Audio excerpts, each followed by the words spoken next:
Hey everyone, I'm Sean. And I'm Luke. And this is the Two Brit video game Christmas kind of catch-up, round-up, excitement episode that we're going to bring to you guys today. Yep. Now, we've had an interesting year of video games. Like, a really, really interesting year. Yep. I mean, it's been a whole year since the launch of the consoles, so everything's just been video games, rather than the excitement for what could be coming out hardware-wise. Yep.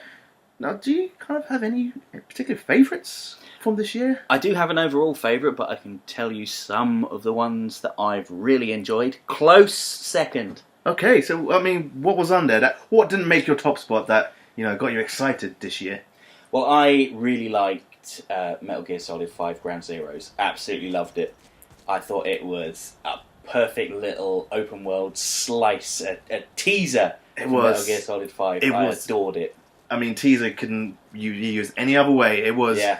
It could be played through 5 minutes, or, like myself, first time playing through it, took me about a good 45 to an hour. Yeah, that's just the first mission as well. Oh, man. Any favourite moments from that?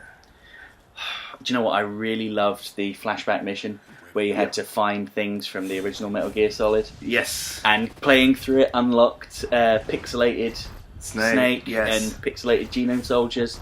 Absolutely loved it. Really touched my nostalgia buttons. That was pretty cool. And you obviously played it on the PlayStation 4, whereas I played it on the Xbox One. So we had different exclusive missions at the time. Yeah, so they were made available. They were made available. So on the Xbox there was the Raiden mission at the time. I played that one. But yeah. I mean, Raiden's a bit, he's cool, but he's no Snake, which is amazing. Speak for yourself. So what other games from 2014?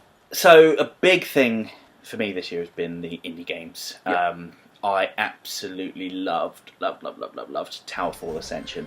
Wow. We've already done a video about it. If you haven't seen it, you might want to just click back on it. It's just pretty exciting stuff and pretty tough.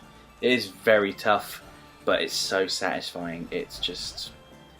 I can't even put into words how much I love it and how satisfying it is. It's got brilliant production values in terms of... Okay, yeah, it's pixel art. But the sound effects, they're perfect. Yes. The music is epic. It stays with you. I'm always going ba ba ba ba ba ba ba ba ba ba ba ba ba. Just all the way to work, all the way through the bath. You name it. It's a soundtrack for life. Yeah, it is. It's a soundtrack for life. Doing the shopping. Yes. With your bows trying to get them bargains. But I mean, Towerfall was really one of my favourites as well. Mostly because you introduced it to me as a great co-op game. Yeah. And it had a great single player, great co-op, great trials, as well as multiplayer, which was amazing stuff. So, I mean, which one of those four was your favourite to go through, or was they all equal the same? My favourite thing was the adventure mode. Yes. So 2 players working together, trying to get through all these difficult stages. And my God, by the end it was ridiculously hard. Loved it. And there is some updates coming from what I've heard through you. Yes, there's DLC coming to add more characters, more weapons. And it's also coming to PlayStation Vita, which means I'll have Towerfall in my pocket 24/7. That'll be incredible. Yeah. So what would you say your favourite game of 2014 was? In terms of hours I've put into it, it's going to be Lego Batman 3. Yes. Yeah. That's a recent game as well. It is. I really loved it. I loved the sense of humour. There's so much to unlock in there. There's almost 150 characters or so. All playable? All playable, yeah, including Adam West as a playable character. Not just Adam West Batman, but Adam West himself, as in the mayor of Quahog. And Family Guy. Yeah. That's amazing. And for anyone that hasn't played a lot of Lego games like myself, I mean, I'm not even a veteran compared to you, what would you say your best appeal from that game was? What made you get excited and make that your top spot of the year? It's just the fact that it was light-hearted, it was fun, and it was funny. Yes. It didn't take itself seriously at all. That's good enough. Yeah. I mean, so many games released these days they're so intent on being dark and serious and grown up. Oh, that's what the Lego appeal, I guess, is for. Yeah, it's just fun. And, I played it for 35 hours, and then I bought the DLC and played it for another couple of hours. And then my wife got me it on the Vita, so I played it again for another 20 hours. I'm not bored of it. That's quite a lot of formats you got that for. Yeah, I'm thinking of getting it on Xbox One as well. Oh man, after all of the achievements and trophies. Yeah. That's a good last roundup of your favourite games of this year. I can't say mine is anywhere close to yours. I'm gonna be that guy. It's gonna be that guy. I'm gonna be that guy, and I would like to say that I enjoyed parts of Destiny. Now, Destiny is one of those games where I'm a big MMO RPG fan, and Destiny, even though it's not as expanded as most games like on PC, where you have an MMO, it took the great first-person shooter elements from like Halo, and then it worked well into an online kind of community, and there was a lot of hype behind it. And it was one of the most expensive games to ever kind of create and I guess market, wasn't it? Something crazy. Something ridiculous, like, what was it, £400 million or something? I can't remember. Oh, man. I'll tell you this about Destiny, though. It's the only game I've played where I've enjoyed standing in a spot and shooting into a cave blindly. Really? I enjoyed that. You did that? I did that, yeah. I did it. I enjoyed it, and I was sad when they patched it out. Was that the infamous loot cave? Loot Cave, yeah, that's right. Loot Cave. What was the loot cave about? I mean... So, you stood in a certain spot. Yep. And the enemies would constantly respawn out of this cave. And with Destiny, the loot drops happen after you kill a certain amount of enemies. Yeah. So if you're suddenly having like a wave of 6 enemies come out, yeah, you kill them instantly. A couple of seconds later, another 6 come out. Sooner or later, loot starts dropping. And then it all gathers up, and you wait till you're out of ammo and all your weapons. Then everyone would charge in and grab their own loots and charge back out. There was a nice sense of community, actually. It was just one thing that got patched was the fun bit of the loot crit. That's pretty crazy. I would say my favourite aspect was the fact that they had a Crucible, which was the multiplayer side, which worked really well. It wasn't even a spin-off kind of add-on. It was there as a fully fledged multiplayer game, as well as the MMO story stuff. Even though the story was a bit on the sad side, it wasn't explained enough, and it wasn't that gripping. But having those two on the same disc was kind of what made Destiny one of my favourites. It's the gameplay, isn't it? It's excellent shooter gameplay. It's probably some of the best shooting you can get. Yeah, which is cool. And I'm going to, kind of transition into another shooty bang bang game. One of my other favourites. Sean Shooty Bang Bang LeBeau. Yeah. Which happens to be Advanced Warfare. Yeah. One thing Advanced Warfare needed to do, which no other Call of Duty was doing over the last few years, was be different. Completely different. And what they did amazingly was add the exosuit into the game. Now, if you haven't played Advanced Warfare, it's set in the future, many, many years into the future, where Kevin Bacon? Not Kevin Bacon. Kevin Spacey. The other Kevin. Could you imagine? Kevin Smith. Could you imagine if it was Kevin Smith or Kevin Bacon? Do you know, actually, Kevin Smith is a playable character in Lego Batman. No, he is. That's incredible. That's but incredible. anyway, back to your point. Going back to the segue, back to all the Kevins. The other Kevin. It was a great cast as well. I mean, the infamous Troy Baker was again pops I up. like your pun. Yeah, unintentional though. I actually completely forgot. So Troy Baker, he The Last of Us Troy Baker. The Last of Us Troy Baker. He had his face kind of motion captured in the game, as well as they copied all the actors' faces into the game, which was amazing. I mean, Troy Baker, he adds something to video games. If you ever played Infamous, he added his own touch into it. It's pretty cool. He wants to be part of the creation of it. But Advanced Warfare, it had a big challenge to kind of be different. It did it well, and the multiplayer is pretty fast and pretty competitive. It doesn't feel like it's unbalanced. And yeah, that's really much why I love Call of Duty. But I'd say my favourite of the year happens to be, it's similar, but not too similar, the crazy and awesome Titanfall. Okay. Mostly because I love all things mech. Especially when they fall from the sky.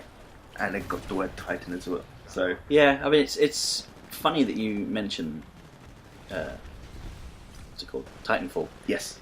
Because it too had kind of a shonky story element, kind of like Destiny. It did. What do you think didn't work well in regards to story? It was just almost non-existent. You had little explanations going on while you were fighting, but there was no... Yeah. They tried to tell you why you were fighting, but there was no reason to actually care. Yeah. But when you did play it, it was another case. It was excellent gameplay. It was. I mean, my issue with the story was there is a story there, but you were playing and the story was in the background. And as the gameplay is so good, you're not going to concentrate in a little picture-in-picture window of what is actually happening. So you forget there's a story going on, I guess. But, it's cool. And when I won't say shoehorn, but they've got a campaign which you have to play online, and there is fixed levels and story-driven stuff. even if you're the best team and the story is that that team loses, it kind of just feels like you haven't made much of an effort or made much of a change to the overall story, which I guess you can't really do with an online-only multiplayer game. But you know, big mechs dropping down from the sky. It was what made me forget about Call of Duty Ghosts last year. And you know, Titanfall was good. It came out of nowhere, and you know, I'm looking forward to seeing if there's any kind of sequels. I'd say it's the reason why I bought the 1 as well, which was a bit crazy. Just buying it for one game. I did it for Dead Rising, so hey. Dead Rising. Yeah, but yeah, no, that's my roundup.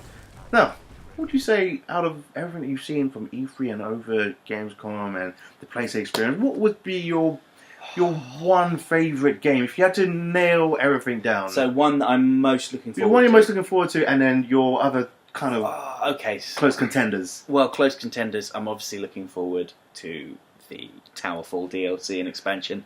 I can't wait to play that again. I can't wait. And then it's coming on Vita as well. I'm just crying with joy right now. There's actual real tears there. Yeah, you can't see it now. tears. It'll be cut out in there. And other games I'm really looking forward to. The Witcher 3. Witcher 3 looks phenomenal. I love The Witcher 2, actually. It had a challenging combat system.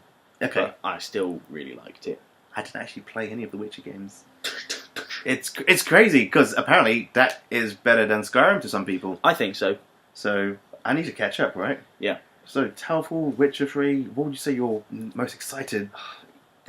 You're gonna know. You guys know already. Is it gonna be a Lego related game? It's not a Lego game. That's what I would have guessed. Okay, so I don't know what it's gonna be. You're playing with me now, Sean. I'm sorry. It's Batman Arkham Knight. Oh, the other Batman. Yeah, I'm sorry, but I love the Arkham games. I think their free flow combat is phenomenal. Yep. I think we've talked about this before, where people go, "Oh, it's just button mashing." No, it's not. You are playing it button mashing. You are playing it wrong, my friend. Yeah.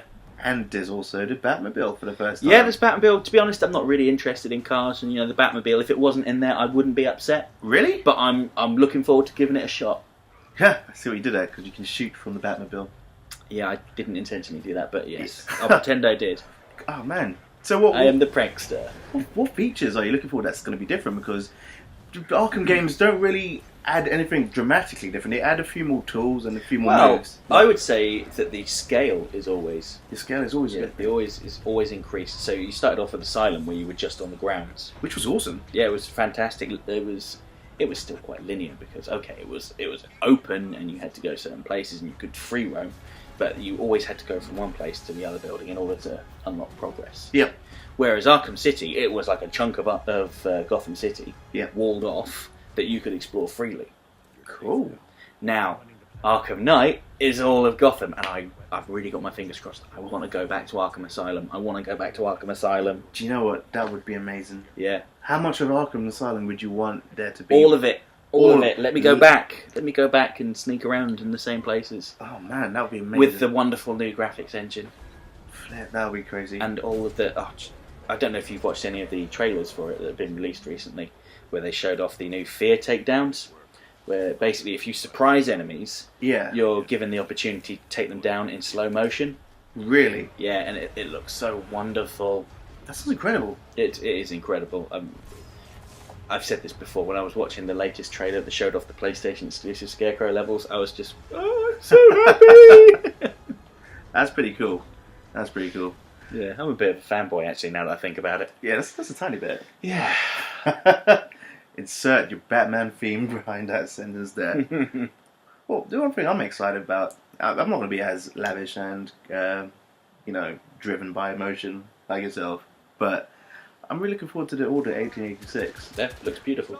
That's mainly the reason why, though, because it looks surprisingly, amazingly lifelike for the current gen now. In current gen, I mean, it's a cover shooter, which is good. We've seen that before. You can play Gears of War. You can play other games that are a bit similar, and the weapons, they're cool. There's the thermite gun, which is awesome. You just fire off your it's like fuel, isn't it? You fire the fuel and then you kind of light it. It's pretty good for taking out enemies in cover. But just the way it looks is amazing. Yeah. I was not expecting to see that when I saw the video at Gamescom just gone, and then playable at EGX this year. It was cool. Yeah, and I think one of the cool things, and this kind of throws a lot of people off, is that the cutscenes are interactive. Okay. So the example they used is in the cutscene you get ambushed by someone and you have like a fist fight with him, where you can choose how the fight goes. You know, you can choose to reach and grab your gun and shoot him, or you can pull your knife out and stab him. Oh right, okay. So it kind of reminds me a little bit of the Walking Dead. Yes, In a way. I was thinking. Telltale's The Walking Dead. Yeah, I was thinking more of the Heavy Rain approach. Yeah, also like Heavy Rain. Yeah, but it's the thing that impresses me about it is it's so seamless. Like people watching it couldn't tell that it was controlled by the player. Well, they thought it was just a set cutscene and going, oh, why are they playing cutscenes? I'm bored. They're going to be in for a right big treat there. Yeah. But yeah, so that's literally our exciting games that we are most anticipated, looking forward to of next year. Just let us know what games you got excited by in this past 2014 and what's coming out in 2015 that will get you really excited. Just leave us a message in the below. And yeah, have a good Christmas and have a good New Year.